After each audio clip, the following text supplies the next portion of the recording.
Bonjour à tous et bienvenue pour ce nouveau cours à distance de SVT.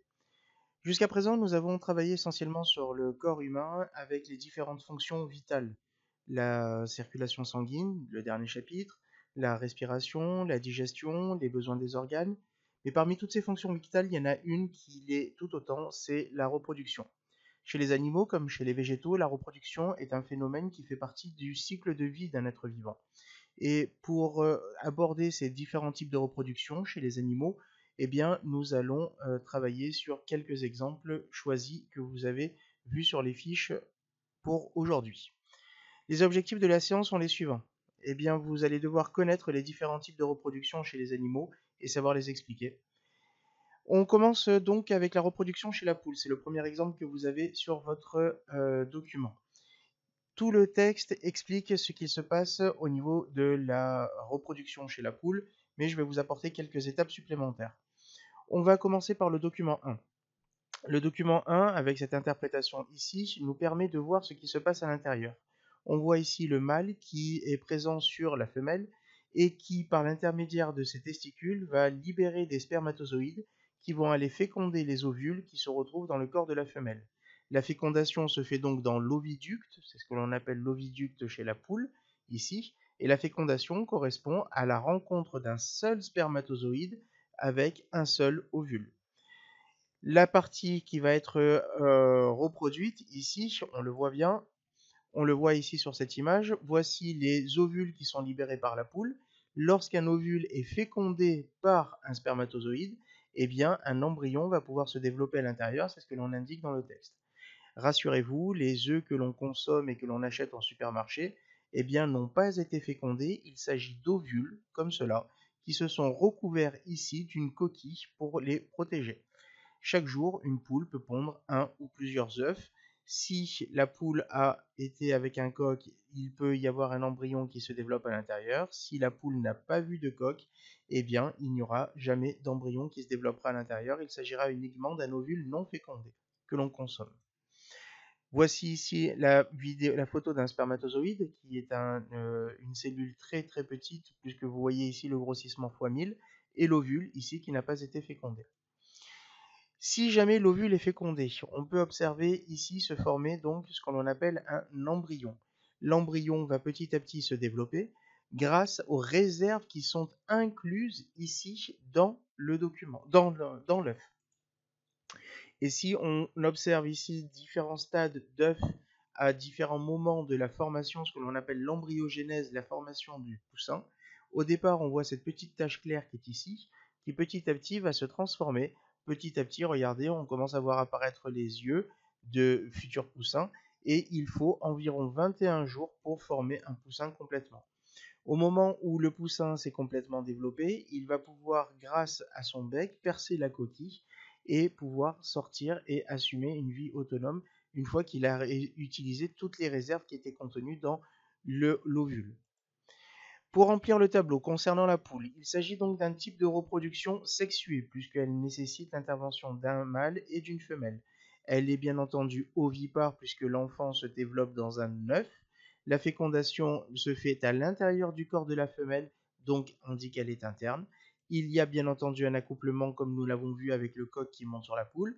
Et la reproduction est qualitative puisque la poule ne pond qu'un seul œuf à la fois. On passe à présent à l'exemple d'un mammifère, la vache. On voit ici une vache avec un taureau dessus, et la vache et le taureau vont se reproduire pour former ce que l'on appelle un veau.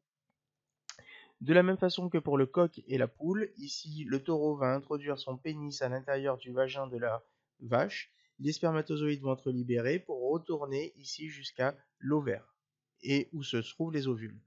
Un petit veau va se retrouver donc dans l'utérus de la vache, qui va se développer et qui va ensuite sortir. Alors juste pour information, je fais une petite précision là-dessus. Nous mangeons généralement du bœuf. Et on peut se poser la question, qu'est-ce qu'un bœuf? Eh bien, un bœuf est un veau à qui l'on a coupé les testicules. Donc il faut bien distinguer le taureau qui est le mâle, la vache la femelle, et le bœuf qui est un veau qui a été castré. On dit on lui a coupé les testicules. On lui a coupé les testicules parce que la viande est plus tendre, mais donc il sera incapable de, bien entendu, de se reproduire et il est destiné à l'alimentation humaine.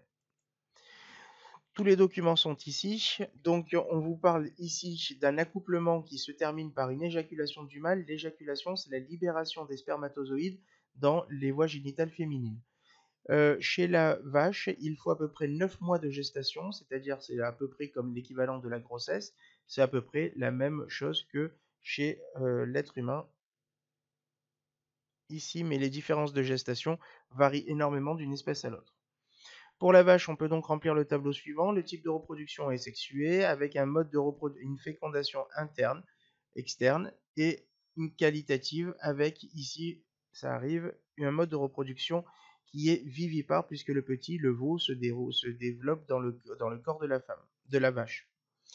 Concernant la grenouille, je vous ai proposé une petite expérience ici pour essayer de comprendre un peu comment la grenouille pouvait se reproduire. Lorsque l'on met une grenouille sur un mâle, lorsqu'on met une grenouille mâle sur une femelle, ici, eh bien, on constate qu'il y a des têtards qui se développent dans la mare. Lorsque l'on place ici un petit contenant qui va retenir les spermatozoïdes libérés par le mâle, eh bien, on se rend compte que la femelle ne pond que des ovules. Lorsque ici on retire le petit contenant, donc le petit caleçon qui a été placé sur le mâle et qu'on les met en contact avec les ovules, on obtient à nouveau des mâles, des têtards. Ce qui veut dire ici que la mode de reproduction chez la grenouille est un peu particulier. C'est ce que l'on appelle un amplexus, où la grenouille, il n'y a pas de pénétration du mâle dans la femelle. J'en ai profité ici pour vous mettre un petit peu les cycles de développement. La grenouille, comme nous l'avons vu dans le chapitre précédent, est un animal formidable puisqu'il possède 3 organes respiratoires, les poumons, les branchies à l'état de tétard, mais aussi la peau à l'état d'adulte. Et on voit ici le cycle de développement. À partir d'un œuf ici, un tétard va se développer avec des branchies externes, comme on peut le voir là. Et petit à petit, eh bien, les branchies vont régresser, des pattes postérieures et antérieures vont pousser, la queue va petit à petit disparaître et la grenouille adulte va pouvoir se reproduire à nouveau à partir de l'âge de 4 ans. On remplit donc le tableau. Le type de reproduction est une reproduction sexuée, bien entendu, avec un mode de reproduction qui est ovipare, puisque ce sont des œufs qui donnent des têtards. La fécondation, eh bien, on va dire qu'elle est externe, puisque dès que les ovules sont libérés par la femelle, le spermatozoïde du mâle vont les féconder. Il y a un accouplement, oui, même s'il est un peu particulier, et la reproduction est quantitative, puisqu'il y a beaucoup de têtards fabriqués à chaque fois, à chaque reproduction. Avant-dernier exemple, le poisson. Alors, pour les poissons, ici, vous voyez qu'une femelle va libérer des ovules ici au fond de l'eau. Les ovules vont ensuite être fécondés par la laitance du mâle. Le mâle va donc passer par là, libérer la laitance qui contient les spermatozoïdes, et au gré du courant, les spermatozoïdes vont pouvoir rentrer dans les ovules.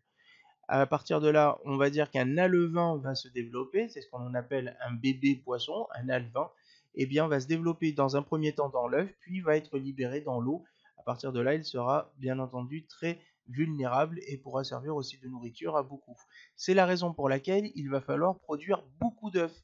Sur les centaines d'œufs fabriqués, seuls quelques-uns arriveront à maturité comme ici.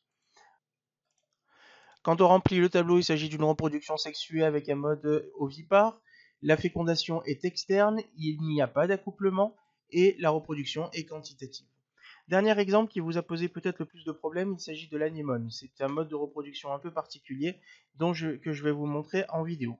Voici ici une anémone, c'est un animal aquatique. Et cet animal, regardez ce qu'il est capable de faire, il est capable de se diviser en deux. C'est ce que l'on appelle de la scissiparité. Là, on est en train de voir qu'à partir d'un seul animal, eh bien, on va en obtenir deux. Alors, il est soumis aux variations de la marée. Là, on voit ici la marée en vitesse accélérée descendre. Et cet animal, regardez là, à partir d'un seul exemple, d'un seul animal, eh bien, on va en obtenir deux en vitesse accélérée. On voit bien que ce sont deux individus qui se sont...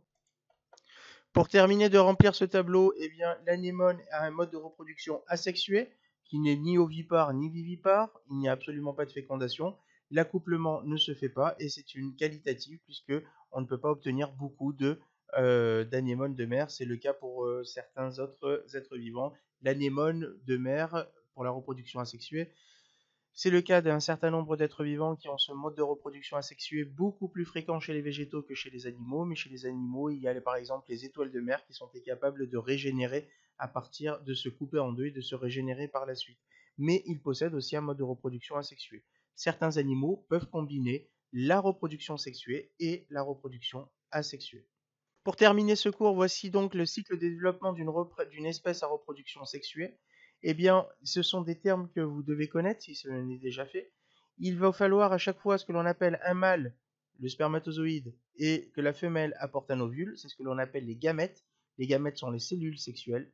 Le spermatozoïde et l'ovule vont se rencontrer à l'intérieur ou à l'extérieur du corps de la femelle, et c'est ce que l'on appelle une fécondation.